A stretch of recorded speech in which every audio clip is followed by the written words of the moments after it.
We're back on the People Chronicles. Athena is joining us from the Berks County Probation Office.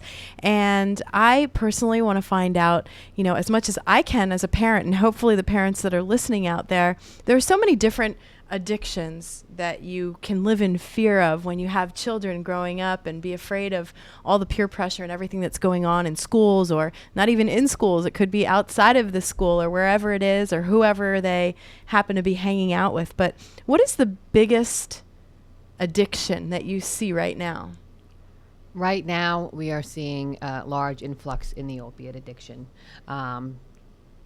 Generally starting with the abuse and use of painkillers, thus leading to the use of heroin. And how do you know what to look for? There's a lot of things to look for with regards to changed behaviors. Are they pulling back from you? Are they, acting differently? Have their friends changed? How's their mood?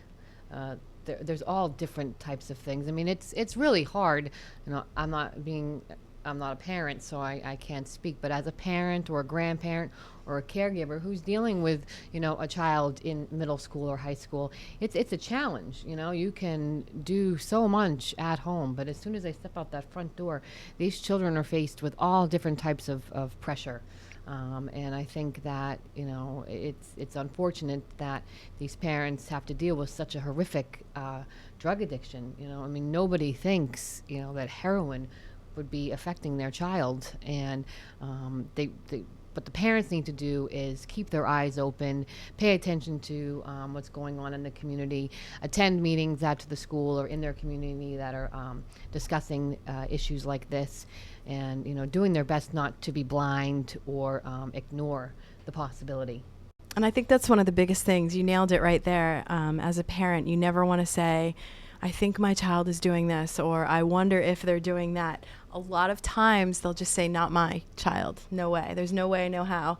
And sometimes they have a problem deciding whether it's adolescence and just a normal teenager, or is this real? Are these real signs that I need to pay closer attention to?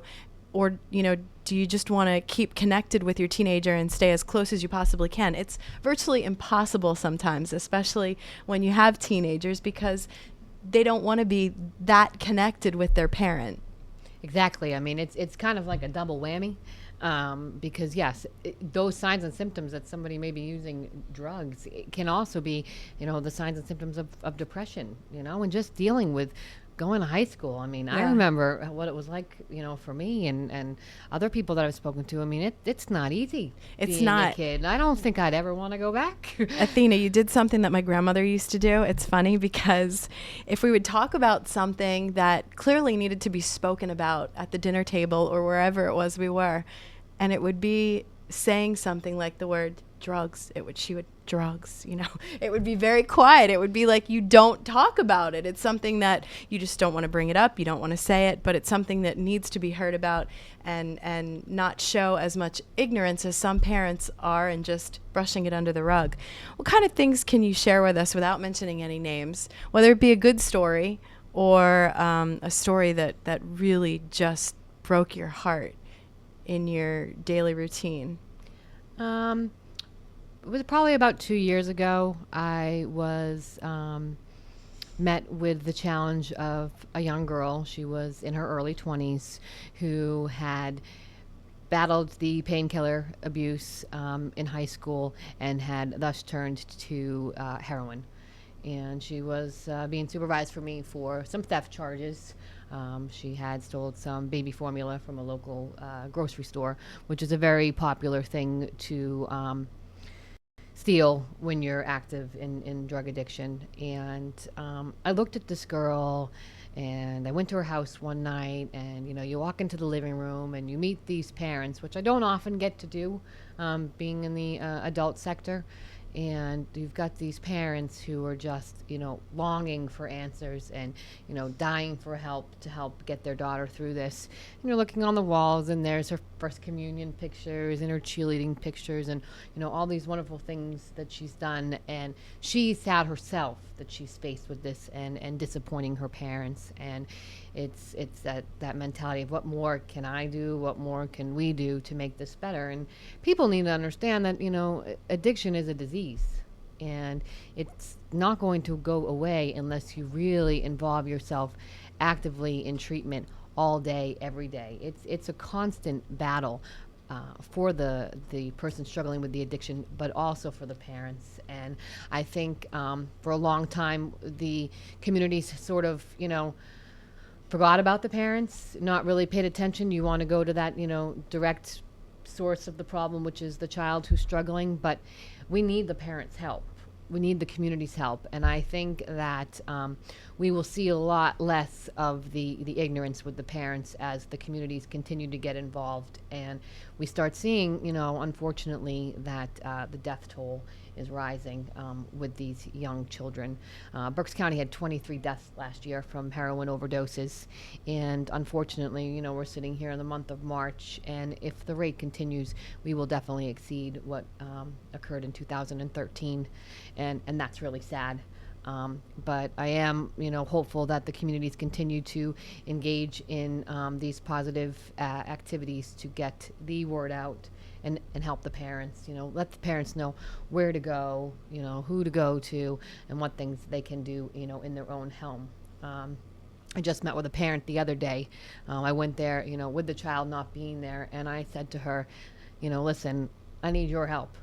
I can't do this by myself.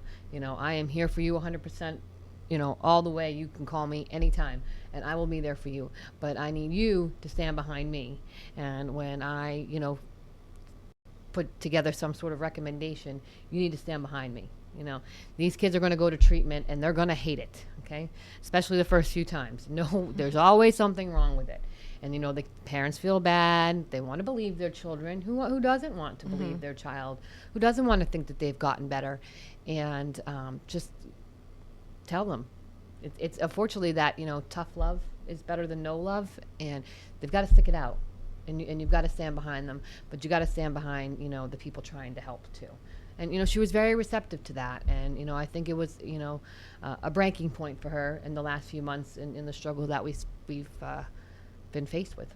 And you've been working extremely hard and have been dedicated to a project that actually has opened a whole new can of worms for you. It has. I am dedicated to this epidemic that we're facing, because it's heartbreaking. The daily in and outs dealing with these people that are struggling and with their families, it's overwhelming. And I do want to reach out to the community and help them more. So fortunately, our office has teamed up with the Council on Chemical Abuse, also known as COCA, and we are working on a lot of different projects to help the community and help these parents, because they're asking for help now, and I think that is great, and so we've started a new project, and that's called The Mother's Voice. And we are going to do that on April 15th, actually, at the Berks County Intermediate Unit in Muhlenberg. And on that evening, we're going to hear from a mom who lost her son to heroin addiction. And this woman is probably one of the most brave, courageous women I've ever met, because her story is so compelling, and I think will be a real eye-opening and helpful story for the parents to hear. Parents, grandparents, like I said, any caregivers, school officials, teachers, their faculty, everybody needs to come out. This is not a problem that only a couple people can fix. We need the whole community together to do that.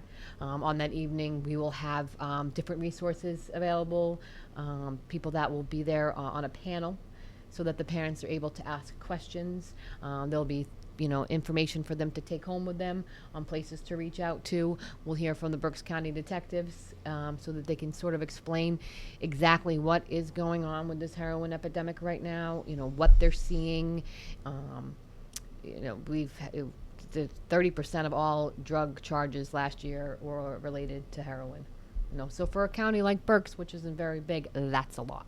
Absolutely. So I think parents coming out will get a lot of answers that they're looking for. We hope that they're looking for, and it's been an awesome experience to get to work with a truly wonderful group of people who really is dedicated. Sometimes we'll get the community backlash. Law enforcement needs to do this. Why aren't they doing that? And law enforcement, I have to tell you, are working very hard. I've met with a lot of different, probation and parole officers from other areas, and just our law enforcement here in Berks County. And people need to remember that they're parents too, and they want to help just as much as anybody else. I recently just spoke at the Medicine Abuse Project at Alvernia, and there was a police officer that was there, and he was there on his own time because he just wanted to learn more. So that was an eye-opening thing for us. So we want to reach out to the law enforcement agencies and have an event for them. We'll have an event for the county. So yes, now that this project has taken off, a lot of different communities are asking for us to come, which is very exciting. So this will be one of many. This is not the first and the last. It's not.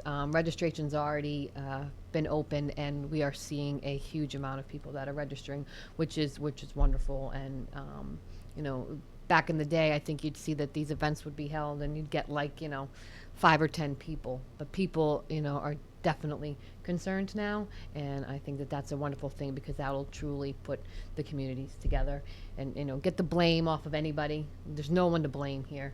It's just a problem that needs help and needs to be fixed. All right, Athena. Well, congratulations to you on putting together such a great program, and everyone in the community that is helping you and that they are on board with you doing their thing. This is Diane Shepler that will be at A Mother's Voice. And I guess one last thing, is there a website that they can go to register for this? Yep, they can go to the Council on Chemical Abuses website, which is cocaberks.org/mother.